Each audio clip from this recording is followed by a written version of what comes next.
Assalamualaikum warahmatullahi wabarakatuh. Alhamdulillah, bersyukur kepada Allah SWT atas segala limpahan nikmat dan karunia-Nya sehingga kita bisa bertemu lagi dengan Ananda yang soleh dan soleha dan Bapak Ibu penggemar channel SMP IT Mutiara dimanapun berada. Kemudian salam bersalam pada Rasulullah SAW dengan mengucapkan Allahumma sholli ala Muhammad wa ala ali Muhammad. Baik Ananda yang soleh dan soleha dan Bapak Ibu dimanapun berada, kembali lagi di channel YouTube SMP kita di SMP IT Mutiara, dan kali ini kita akan membahas tentang Maulid Nabi Muhammad SAW. Dan Alhamdulillah telah hadir di studio kita Ustadz Muammar. Assalamualaikum Ustadz. Waalaikumsalam. Gimana kabarnya Ustadz? Alhamdulillah luar biasa. Allahu Akbar. Ya, di sini kita akan membahas tentang bagaimana sih sejarah dari Maulid Nabi, kemudian apa maknanya, dan pokoknya hal-hal yang berkaitan dengan Maulid Nabi Muhammad. Nah, kita mulai dengan Ustadz. Ustadz mungkin bisa sedikit dijelaskan ya, bagaimana sih sejarah peringatan Maulid Nabi Muhammad SAW ini, kemudian bisa sampai di Indonesia berkenaan dengan tradisi-tradisi peringatan Maulid Nabi itu, Ustaz. Baik. Bismillahirrahmanirrahim. Assalamualaikum warahmatullahi taala wabarakatuh. Alhamdulillahirabbil alamin. Wassalatu wassalamu ala asyrafil anbiya'i wal mursalin sayyidina Muhammadin wa ala alihi wa ashabihi rasulillahi ajma'in. Allahumma salli ala sayyidina Muhammad wa ala ali sayyidina Muhammad. Jadi peringatan Maulid Nabi Shallallahu Alaihi Wasallam ini adalah sesuatu yang sangat baik sekali, ya. Dan tentu dengan kita memperingati Maulid Nabi Shallallahu Alaihi Wasallam, paling tidak kita menambah kecintaan kita kepada Rasulullah Sallallahu Alaihi Wasallam. Karena apalagi di generasi di zaman sekarang itu orang lebih tahu sosok seorang pemain sepak bola daripada Nabi Muhammad, sampai nomor sepatunya, jersinya, sampai potongan rambutnya. Itu kalau anak-anak sekarang, kalau anak-anak milenial sekarang itu semua dari ujung kaki sampai ujung rambut mereka tahu tuh. Ya, padahal sebenarnya dalam lapangan bola saja, tapi tentu karena ini adalah sosok yang agung, dia adalah seorang nabi, maka sangat-sangat menurut saya ini sangat jangan dihilangkan tradisi Maulid Nabi ini. Kalau tidak ada Maulid Nabi, dari mana lagi kita akan mungkin mengetahui sosok seorang qudwah hasanah kita, baik dia sebagai sosok guru, baik dia seorang pemimpin, bagi seorang ayah, ataupun juga seorang kakek dan orang-orang yang paling ada di sekitar kita. Makanya Maulid Nabi ini ya sesuatu yang sangat-sangat baik sekali. Apabila khusus di negeri kita ini ya, di momen Rabiul Awal pasti ada mengadakan Maulid Nabi Sallallahu Alaihi Wasallam. Asal peringatan Maulid Nabi itu kita tarik dari sejarah itu seperti apa, Ustaz? Ya. Memang dahulu para ulama itu salah satu seperti yang kita sampaikan tadi, ya tujuan daripada awal tentu dari ahli sunnah wal jamaah ya, orang yang pemerintah tentunya, dan juga pemerintah ini mengadakan suatu tradisi Maulid Nabi ini tentu salah satunya adalah untuk meningkatkan kembali semangat kecintaan kepada Nabi Muhammad SAW. Dan bahkan dalam cerita Khalifah apa itu ya, Al-Mu'tasim atau apa itu, dia sampai ketika memperingati Maulid Nabi ini mereka betul-betul sampai memotong berapa ekor kambing atau berapa ekor binatang ternak, dan itu untuk disantap kepada jamaah-jamaah yang ikut ya dalam Maulid itu. Dalam intian bahwa Maulid itu bukan hanya sekedar menyampaikan sejarah, bukan hanya cerita tentang riwayat Nabi Shallallahu Alaihi Wasallam, tetapi dalam Maulid dan memperingati Maulid Nabi itu, di situ juga kita akan bisa mengambil keutuhan Islam itu secara sempurna dan komprehensif. Jadi secara sumulia. Jadi Maulidan itu bukan hanya dipahami seperti kita bicara tentang sejarah biografi seorang sosok pahlawan, tidak. Jadi Maulid ini ya kita betul-betul mengetahui secara sempurna ya yang ditampilkan oleh Rasulullah Shallallahu Alaihi Wasallam. Ya, mungkin di kalangan generasi muda yang sosok sempurna Nabi Muhammad itu yang mulai terlupakan gitu, kayak Ustaz sampaikan tadi, lebih cenderung mengenal dengan sosok idolanya pemain bola atau artis-artis Korea itu Betul. K-pop ya sekarang ya. K-pop ya. Jadi makanya dari esensi dari peringatan Maulid Nabi itu Ustaz ya, mengenal. Mungkin bisa disampaikan lagi Ustaz bagaimana kalau kita flashback, kita kan Maulid itu kan melihat kelahiran Ustaz. Betul. Jadi bagaimana sosok Rasulullah SAW itu yang bisa kita diteladani oleh generasi muda, mulai dari usia-usia yang sekarang ini 11-12, bagaimana sih yang patut kita teladani dari beliau itu? Betul. Rasulullah SAW bahwa di dalam kitabnya Profesor Dr. Sa'id Ramadan Al-Buti ya. Jadi kita melihat Nabi Muhammad SAW dia betul-betul dilahirkan seorang yang yatim dan piatu ya. Kita tahu Nabi Muhammad SAW itu dia di usia 2 bulan dalam kandungan ya. Ya kita cerita 2 bulan sebelum dilahirkan masih di dalam rahim ibunya. Ayahnya sudah meninggal dunia. Ya meninggal dunia. Di usia 5 tahun sampai 5 tahun beliau itu disusukan oleh ibundanya kepada Halimatus Sa'diyah. Ya kita tahu itu. Ya. Dan juga sampai di usia 6 tahun dia dikepulangkan, di usia 6 tahun kembali ke pangkuan ibunya. Kemudian ibunya pun membawa dia dalam cerita itu untuk apa? Untuk melihat makam ayahnya. Di tengah perjalanan ibunya wafat. Kemudian pemeliharaan berganti kepada kakeknya. Di usia 8 tahun bapak kakeknya meninggal dunia, Abdul Muttalib. Saya menyampaikan bahwa sosok pribadi Nabi Muhammad SAW ini adalah sosok yang betul-betul yang dididik, ditarbiyah, bukan manusia, bukan orang-orang yang terdekat dengan dia, bukan orang-orang yang kalau kita sekarang itu kalau mau jadi apapun kalau ada orang dalam ya. Ya, betul ya. Ordal. Tapi Nabi Muhammad SAW lihat, dia membawa agama ini bukan dunia, bukan kekuasaan. Bagaimana Nabi dididik itu oleh Allah Subhanahu wa taala. Ya, bagaimana dia betul-betul di usia yang masih belum lahir, dia sudah kehilangan seorang bapak. Ya, di usia yang masih dini sekali, 6 tahun, ibunya meninggal dunia. Sehingga betul-betul Nabi Muhammad, Allah menginginkan bahwa Nabi Muhammad ini mau dididik, mau digembleng, mau menjadi apapun kenabian yang akan diemban oleh Nabi Muhammad ini, bahwa Allah yang akan mendidik dia dari sifat dia, karakter dia gitu, sehingga tidak ada pengaruh oleh orang-orang dalam. Dan nanti kita akan lihat ya bagaimana semua orang-orang yang di samping dia, orang-orang terdekat dia, ya sampai ketika berpindahnya kepada kakeknya Abdul Muttalib ya di usia 8 tahun meninggal dunia. Kemudian juga Nabi Muhammad SAW ketika 3 tahun sebelum hijrah hijrah ke Madinah, ya kakeknya meninggal dunia, pamannya meninggal dunia, Abu Talib. Artinya apa? Bahwa ini kan orang-orang yang sangat penting di tokoh masyarakat Quraisy pada saat itu. Ya. Tapi Allah menginginkan kenabian ini, risalah kenabian yang dibawa oleh Rasulullah SAW ini bukan masalah kekaisaran, bukan masalah tahta kerajaan yang akan diturunkan kepada anak-anak. Tidak. Kalau seandainya kita berpikiran kenabian itu adalah selayaknya seperti kekuasaan, keduniaan, dinasti, ya bisa saja dikasih.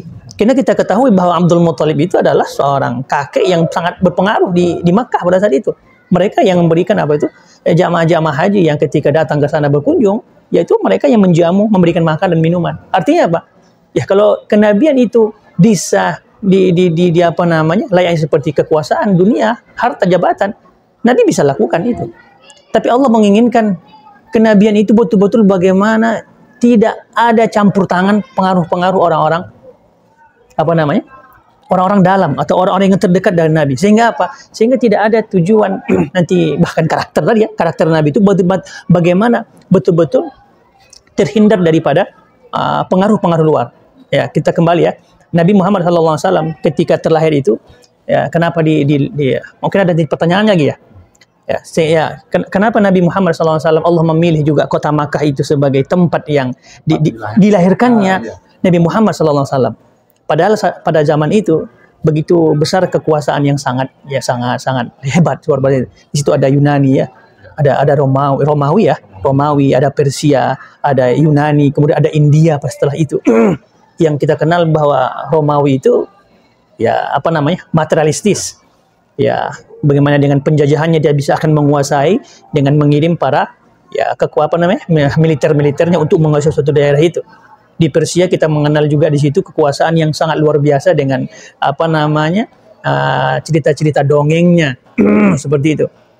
Tapi Allah Subhanahu wa taala menginginkan Islam ini bangkit dan lahir bukan disebabkan karena faktor-faktor keduniaan, faktor-faktor materialistis, faktor-faktor karena filosofi, filsafat yang sangat mengagumkan manusia pada saat itu. Tapi malah Allah memilih Nabi itu lahir dari sosok bangsa atau negeri yang betul-betul tidak terkontaminasi dengan pengaruh-pengaruh luar itu. Padahal sangat luar biasa. Ya, sangat luar biasa. Tapi malah negeri Makkah yang tandus, ya, yang tidak ada di situ gemerlapnya Romawi, gemerlapnya luar biasa materialistis, tapi malah diutus dari negeri itu adalah seorang nabi yang betul-betul belum terkontaminasi oleh pengaruh-pengaruh luar dari sana. Sehingga betul-betul karakter dari bangsa atau masyarakat Quraisy pada saat itu betul-betul masih alamiah.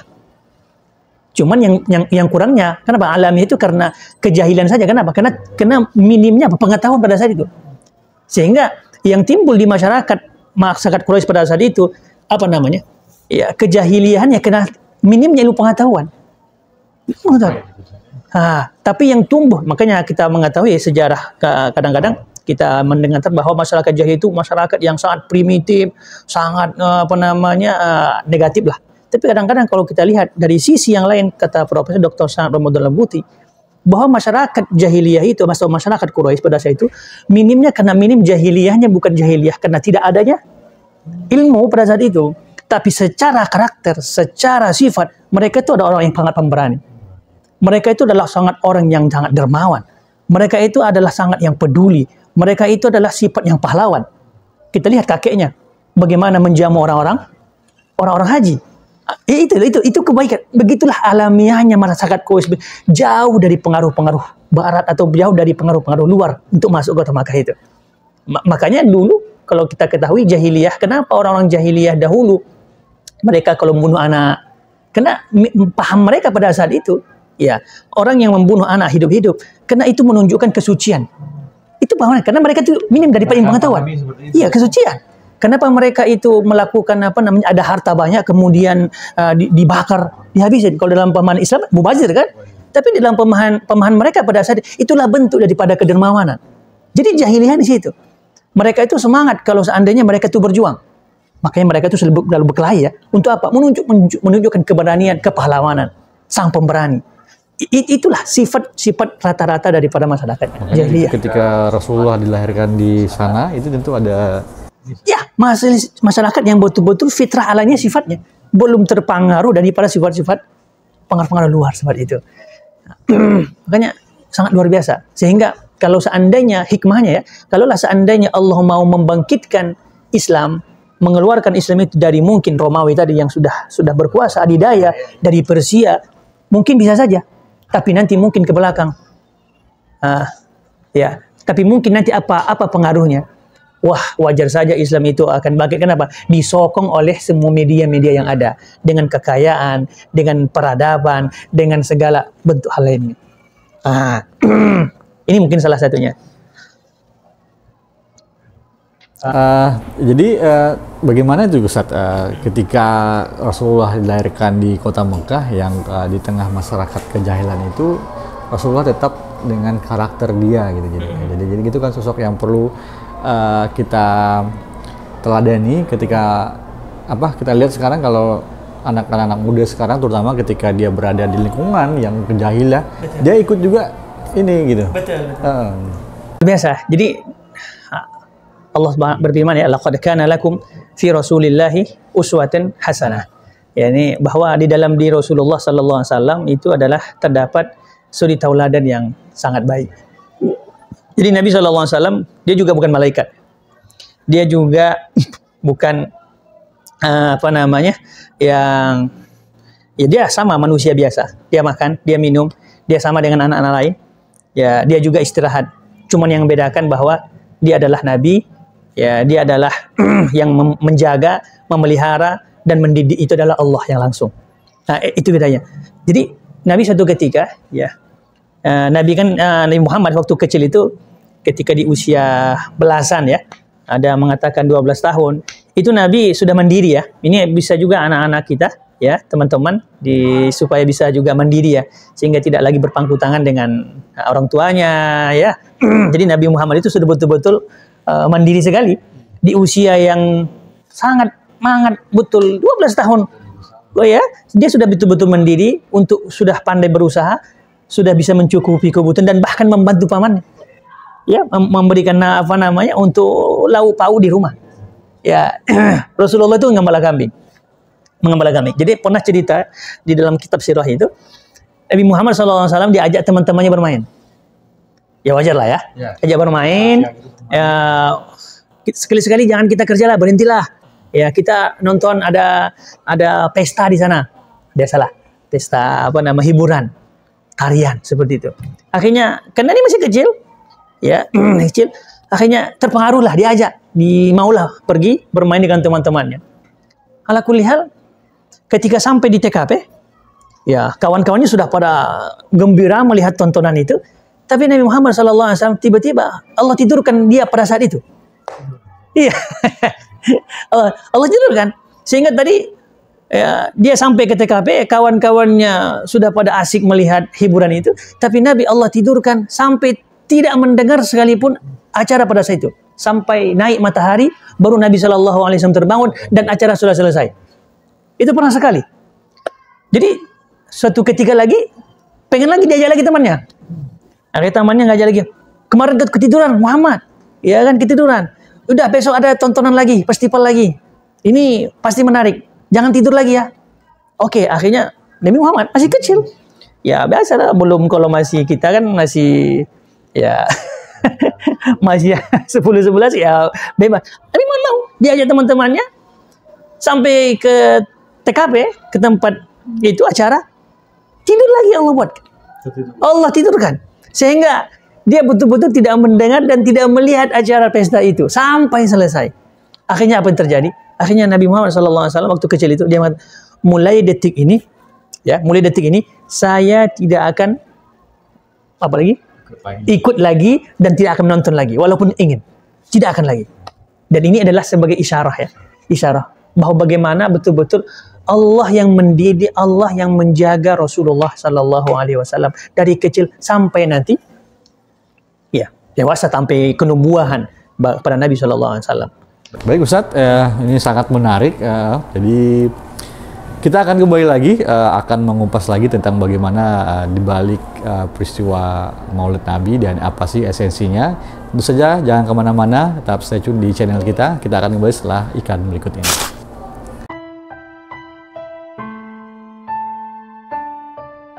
A'udzu billahi minasyaitonir rajim. Bismillahirrahmanirrahim. Qalu ya Musa inna lan nadkhulaha abadan ma damu fiha fadhhab anta wa rabbuka faqatila inna hauna qa'imun. Qala fa inna muharramatun 'alaihim arba'ina sanah yatihuna fil ard fala ta'sa 'alal qaumil fasiqin. Shadaqallahul azim. 3, 2, 1.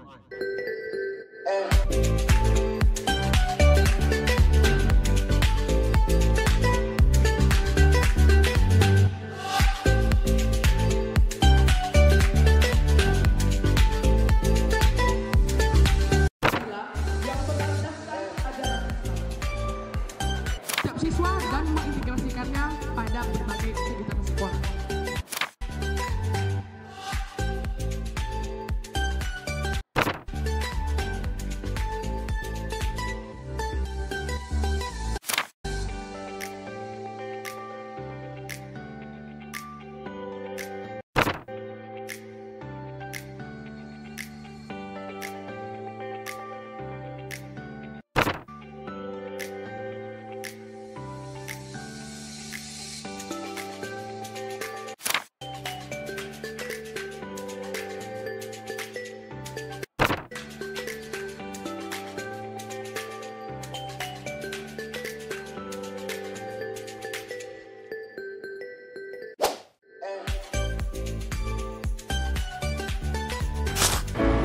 Assalamualaikum teman-teman. Teman-teman tahu nggak? PPDB SMP Siti Mutiara tahun pelajaran 2025-2026 akan segera dibuka loh. Catat tanggalnya ya. Dengan setelah kita kembali lagi masih bersama Ustadz Muammar membahas tentang esensi dari peringatan Maulid Nabi Muhammad SAW. Nah, Ustadz kembali lagi ke sejarah Nabi tadi yang ketika masa usianya masih muda tadi dan begitu banyak akhlak-akhlak yang diteladankan oleh Rasulullah dan bagaimana para generasi muda itu Ustaz yang kesifat-sifat Nabi itu ya bisa kita amalkan tuh dalam sehari-hari gitu Ustaz. Misalnya dari Siddiq, Tabligh, Fatonah itu Ustaz. Baik. Allah Subhanahu wa taala ya menyebutkan ya dalam surah Al-Qalam, wa innaka la'ala khuluqin azim. Ya. Sesungguhnya di dalam diri Nabi itu adalah terdapat akhlak yang begitu agung. Ummul Mukminin Aisyah, ibunda kita, mengatakan akhlaknya Nabi itu adalah Al-Quran. Sehingga para ulama mengatakan Rasulullah itu seperti Al-Quran yang berjalan. Ya. Maka tentu generasi-generasi kita bagaimana betul-betul ya mengikuti dan mencontoh keteladanan Rasulullah SAW. Seperti yang disampaikan Pak Ade tadi ya, Nabi itu memiliki sifat wajib ya, diantaranya ya, Siddiq, amanah, Tabligh, Fatonah. Ya, itu sifat yang wajib bagi Nabi. Tak mungkin seorang Nabi itu dia berdusta, ya kan? Kalau seandainya Nabi itu berdusta, bagaimana? Ya bisa dipercaya akan risalah, ya kenubuahan yang dibawa dia. Ya, jadi teman-teman, adik-adik, ya. Kita melihat bagaimana Nabi Shallallahu Alaihi Wasallam kita ambil sifat dari contoh keteladanan Nabi itu dari akhlaknya Al-Amin ya. Al-Amin. Ya, mungkin kalau Siddiq, amanah, Tabligh, Fatonah itu yang sifat wajib ya bagi Nabi ya. Yang betul-betul ya bagi seorang Nabi tentu dia harus betul-betul memiliki sifat itu. Ya. Tapi ada sifat Al-Aminnya Rasulullah SAW dan ini bisa juga diterapkan ya. Bagaimana kita bisa menjadi orang yang amanah. Al-Amin itu gelar yang disandangkan oleh orang-orang musuhnya, orang-orang yang tak beriman sama dia. Ya, walaupun mereka tidak beriman kepada risalah yang dibawa Nabi, tapi mereka itu percaya sama Nabi itu.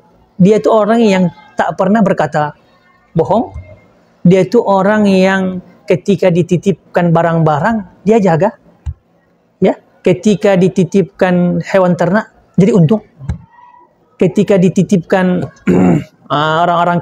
orang-orang musuh-musuhnya itu barang-barang ketika mereka keluar kota, barang-barang itu tidak berkurang sedikit pun, tidak sedikit pun. Inilah sifat Rasulullah itu ya, Al-Amin. Ya, ini penting.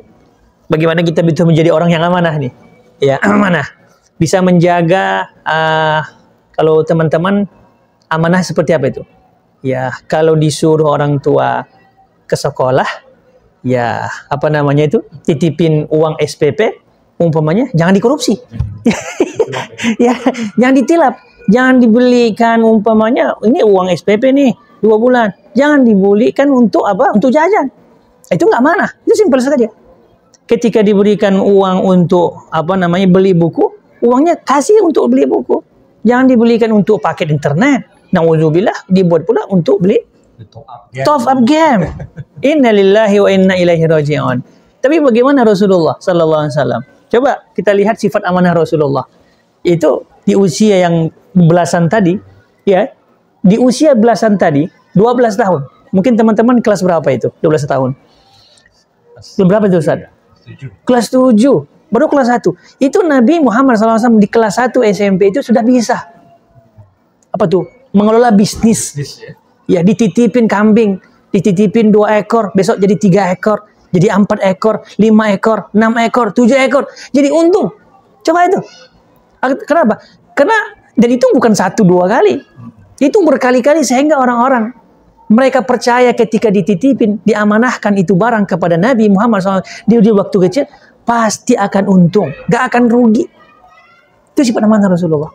Jadi teman-teman bagaimana bisa ini nih hal yang sederhana sekali tadi seperti Ustadz bilang, Ya mungkin titipin barang, titipin buku, atau mungkin dititipin apa namanya oleh orang tua, apapun itu. Bagaimana apa yang dititipkan itu betul-betul utuh. Jangan sampai ada yang yang hilang atau yang mungkin diambil dan lain sebagainya. Atau mungkin diamanahin mungkin temannya untuk jagain barangnya. Bagaimana kita betul-betul menjadikan barang itu adalah layaknya bagi punya kita. Kita menjaganya dari kerusakan dan lain sebagainya. Dan itu sangat sederhana sekali bagi teman-teman dan kita semua untuk bisa menjaga amanah itu. Bahkan gelar Al-Amin itu sendiri musuhnya yang memberikan itu. Betul, musuhnya sekali. Luar biasa. Coba teman-teman ya, ketika ketika nanti hijrah Rasulullah kota Madinah, apa yang dipikirkan Nabi bukan hanya pertama kali sebelum menyelamatkan diri dia. Yang pertama kali sebelum Nabi berangkat dari rumahnya bersama temannya Abu Bakar sekaligus mertua dia, apa yang dipikirkan Nabi? Nabi masih sempat lagi memikirkan untuk meninggalkan menantunya ya, Abu Talib, Ali bin Abi Talib, ya sekaligus sepupu juga. Tinggal di rumahnya, tidur di kasurnya, apa tujuannya? Nanti hijrahnya belakangan aja. Apa kata Nabi? Engkau tinggal di sini, itu titipan barang-barang orang Quraisy masih banyak. Belum saya berikan, karena mereka pada keluar kota semua. Jadi ente, wahai Ali bin Abi Talib, tinggal sebentar sini, nanti ketika saya hijrah ke kota Madinah, ini barang-barang berikan kepada pemiliknya. Coba itu nyawa sudah terancam itu. Udah dikepung di rumah, tapi Nabi masih sempat lagi memikirkan amanah itu jangan sampai dilalaikan. Bagaimana ini barang-barang yang diamanahkan kepada Nabi ini diberikan kepada orangnya ketika nanti pulang dari kota tersebut. Coba sampai begitu. Padahal nyawanya sudah di ujung tanduk. Sudah di ujung tanduk. Masya Allah. Ini sifat yang luar biasa. Ini ya mungkin hal yang sangat sederhana kita ucapkan. Tapi kadang-kadang sifat ini baik dari kalangan kecil maupun kalangan menengah sampai kalangan atas, sifat amanah ini mungkin sangat minim.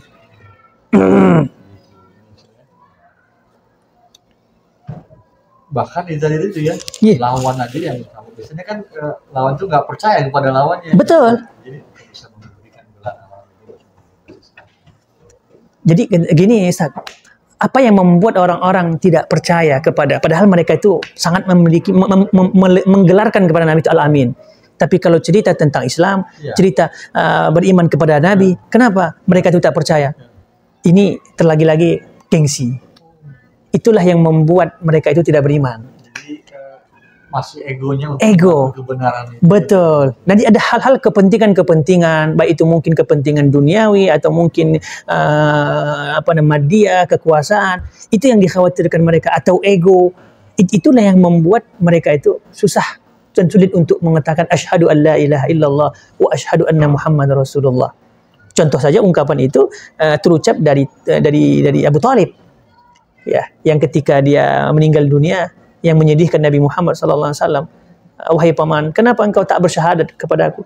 Bukankah engkau dari kecil, aku besar, aku bersamamu selalu, bagaimana sifat aku? Apa kata Abu Talib? Kalau seandainya aku bersyahadat dan beriman kepada apa yang kau bawa, apa nanti kata orang-orang? Aku ini adalah tokoh di sini. Ya, artinya apa? Ungkapan Abu Talib. Ini kegengsian. Apa nanti ungkapan teman saya, nanti teman bisnis partner kerja saya? Wah, akhirnya ujung-ujungnya engkau beriman juga kepada Muhammad. Nah, itulah yang membuat yang membuat ya samalah iblis itu tak beriman kan? Karena ego juga, sombong, takabur. Itu yang menghalangi untuk tidak tunduk pada Allah. Kita lihat di kondisi sekarang itu ya, ketika ada orang menyampaikan kebenaran itu sulit menerimanya. Padahal kita sebenarnya tahu bahwa kita yang kerjakan itu salah, dan tapi ketika ada yang menyampaikan itu, ya karena tadi itu nanti dijauhi teman, misalnya dijauhi oleh rekan bisnis segala macam, dan itu yang menjadi pikiran yang sangat sulit bagi mereka kadang-kadang ya, yang sehingga sulit untuk bisa beriman kepada Nabi Muhammad SAW. Kalau sebetulnya apa sih yang bisa kita ini kan dalam diri kita gitu, kita bisa apapun kebenaran yang disampaikan oleh orang, kita enggak bisa menghilangkan ego itu. Iya, ya lagi-lagi tentu itu ilmu lagi. ilmu lagi kepada kita, dan ilmu itulah nanti yang akan menjadikan kita bersikap ya, mauqif kita. Sekarang kita memilih mana nih? Karena ilmu nanti ya. Karena kalau kita betul-betul memikirkan hanya sementara, ya kehidupan ini dunia ini kan hanya sementara. Ya, sementara aja.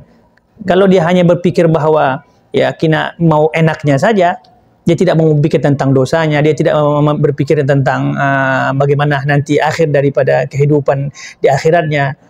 Mungkin dia akan makan apa itu? Ya, dia akan pengennya enjoy aja. Ya, tapi kalau orang beriman itu, ya teman-teman, dia bukan hanya cerita tentang kehidupan dunia ini saja. Dia bukan hanya cerita tentang bahagia saat ini saja, tapi dia juga harus memikirkan bagaimana di kehidupan berikutnya. Ya, bahwa hidup kita ini adalah semua nanti akan diminta pertanggungjawaban pada Allah Subhanahu wa taala. Baik daripada harta kita, baik daripada usia kita, amanah kita, sampai apapun ya yang Allah berikan kepada kita, nanti juga akan diminta pertanggungjawaban pada Allah Subhanahu wa taala. Dan tentu ya akhirat itu jauh lebih utama. Wal akhiratu khairu wa abqa. Nah, kembali lagi kepada situ. Jadi bagaimana kita mempersiapkan di dunia itu bekal-bekal sebanyak-banyaknya untuk kehidupan di akhirat nanti. Tentunya dengan salah satunya tadi meneladani sosok dari Rasulullah SAW, dan bagaimana ketika di usia yang belasan tahun itu bagi Ananda itu bisa lebih ini lagi ya, bagaimana jiwa bisnisnya, entrepreneurnya gitu ya.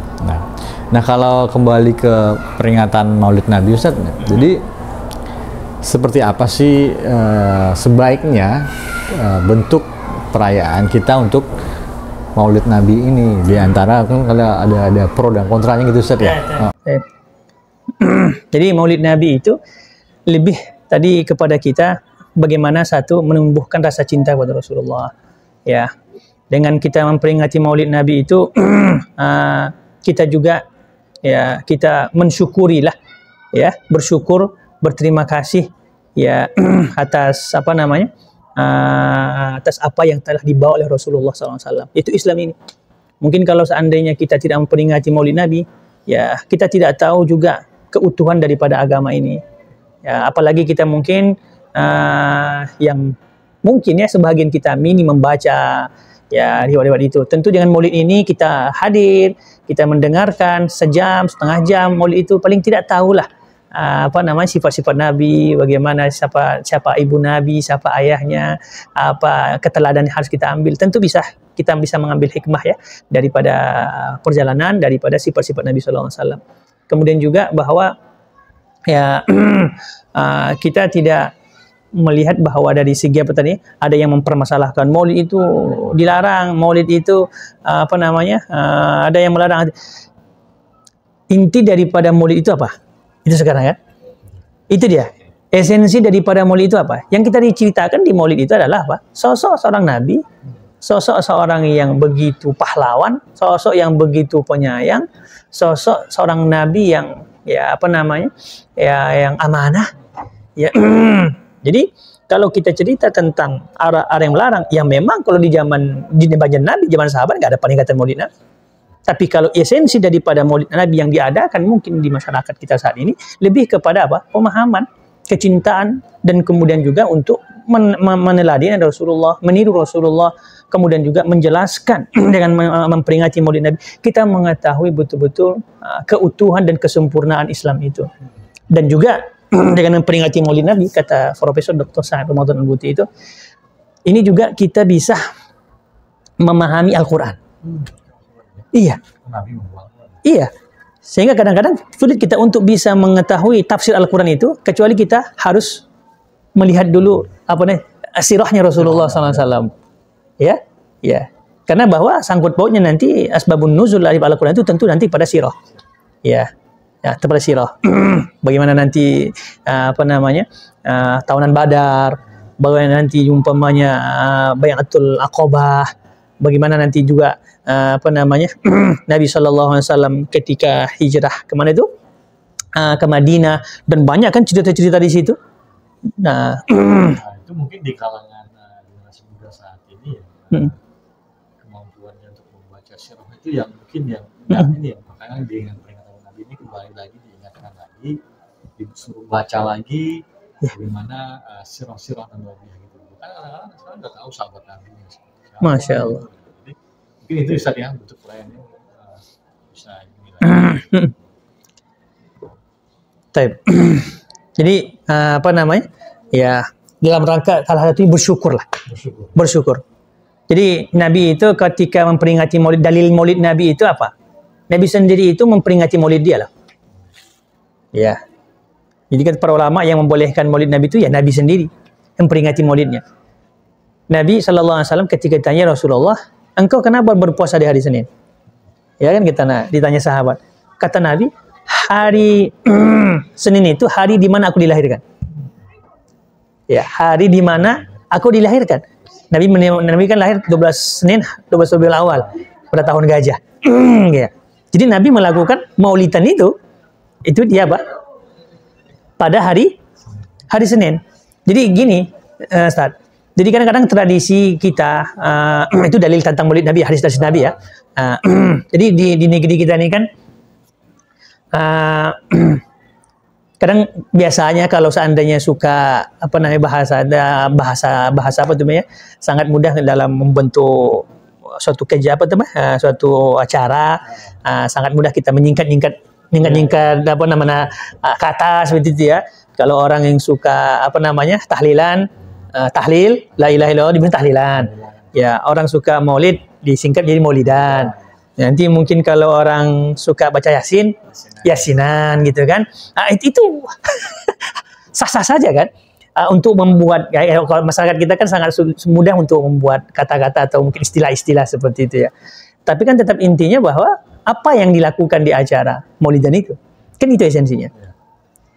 Kalau umpamanya maulidan itu di acara di situ ada konser dangdut, itu nggak boleh. Ya nggak boleh. Ya gitu kan. Kalau umpamanya di maulidan itu di dalamnya ada isi main judi, minum khamar, itu nggak boleh. Sekarang kita lihat di maulidan itu isinya apa sih? Di maulidan itu cuma hanya bersalawat. Di maulidan itu kita mendengarkan cerita Nabi. Di maulidan itu kita bagaimana mendengarkan ustadz atau kiai ya apa namanya memuji keagungan Rasulullah. Ya kadang-kadang diiringi dengan hadrah atau nasyid, sholawat kepada dan biasanya habis maulidan itu ada makan bersama, dan itu mungkin sedekah dari orang-orang baik. Salahkah itu orang bersedekah? Tidak salah. Tapi kalau seandainya tadi rangkaian dari acara maulid itu sesuatu yang bertentangan dalam agama, ya ada judi di situ, ada mabuk-mabukan di situ, ada mungkin orang goyang, mohon maaf, membuka auratnya, erotis dan sebagainya, tentu itu sesuatu yang bukan hanya sekadar bidah, tapi itu yang menyesatkan. Nah, itu lagi ya kepada teman-teman. Wallahu a'lam. Baik, Ananda yang soleh dan soleha, dan Bapak Ibu manapun berada, sebagai penutup nih Ustaz, kata apanya untuk anak-anak muda sekarang berkenaan dengan ini kita, bagaimana dia menyikapi dengan Maulid Nabi ini, apa yang harus dilakukannya gitu. Taib. Ya, tentu bagi teman-teman, anak-anak ustadz, ya dengan memperingati Maulid Nabi ini, bagaimana kita menumbuhkan satu tadi kecintaan kita kepada Nabi Muhammad SAW. Yang kedua, teman-teman, bagaimana kita bisa menjadi seorang anak yang tidak hanya menggantungkan kepada orang tuanya. Ya. Dan orang dalam. Ya. Kadang-kadang makanya kata orang Arab itu laisal fata abi wa ummi kadza wa kadza walakinnal fata ha anadha. Tidaklah seorang pemuda itu ya dia mengatakan ayahku seperti ini, ibuku seperti ini, ayahku pejabat, ibuku seorang yang hebat, tetapi seorang anak muda itu adalah inilah saya. Inilah saya seorang yang apa adanya. Tapi dia tidak hanya mengandalkan orang-orang yang terdekat dengan dia. Nabi itu adalah orang yang amanah. Nabi itu betul-betul lihat di usia yang sangat minim, dia sudah berdiri di atas kaki sendiri. Dia bukan berdiri di atas kaki orang lain. Ya. Jadi teman-teman, kepada anak-anak ustadz juga, bagaimana kita betul-betul menumbuhkan mauqif. Di era zaman sekarang itu, ya orang pengennya yang instan. Ya, atau apalagi sekarang itu habis masa milenial, masa Kenji sekarang saya Gen Z. Ya, semua mau instan. Ya, ketika mungkin dinasihati baperan. Nggak, jangan seperti itu. Itu penyakit. Itu penyakit. Iya, itu penyakit. Maka seorang pemuda itu dia betul-betul bagaimana lihat Rasulullah SAW. Dia tidak tergerus dengan dengan zaman. Ya, kita tidak menyalahkan dengan zaman ini, tapi kita tetap bisa menjadi orang yang mempunyai optimis, mempunyai sifat positif, dan juga orang yang mempunyai izzah, ya, punya izzah ya sebagai seorang muslim. Ya, ini yang kadang-kadang mungkin bagi kita seorang muslim yang sangat minim ini, punya izzah, punya jati diri kita sebagai seorang muslim yang kadang-kadang kita terombang-ambing, tidak tahu diri kita. Atau disebut oleh orang Nabi itu mempunyai sifat ima'ah, nama itu. Ima'ah itu gak bagus. Ya, kadang-kadang begini, ima'ah itu la takun imma'ah, kata Nabi. Jangan kalian menjadi orang yang imma'ah. Kata sahabat, apa itu imma'ah ya Rasulullah? Imma'ah itu adalah idza aslaha aslahna wa idza afsada afsadna. Kalau orang lain itu baik, saya ikut baik. Ketika orang buruk, hancur, dia juga hancur. Ini nggak punya jati diri. Maka seorang pemuda punya teman-teman, ya dia mungkin harus juga buat pentingnya pergaulan seperti itu ya. Bukan berarti bahwa dia tidak mau bergaul, tidak. Tapi dia mempunyai jati diri, dia punya mauqif. Ya, tadi Nabi SAW, kita waktu kecil ya tadi, cerita tadi, dia terikut, ya biasa kan. Tapi setelah itu Nabi punya mauqif, punya pendirian. Mungkin ke depan hari dia akan menunjukkan bahwa inilah saya. Maka seorang pemuda juga tidak boleh memiliki sifat ima'ah.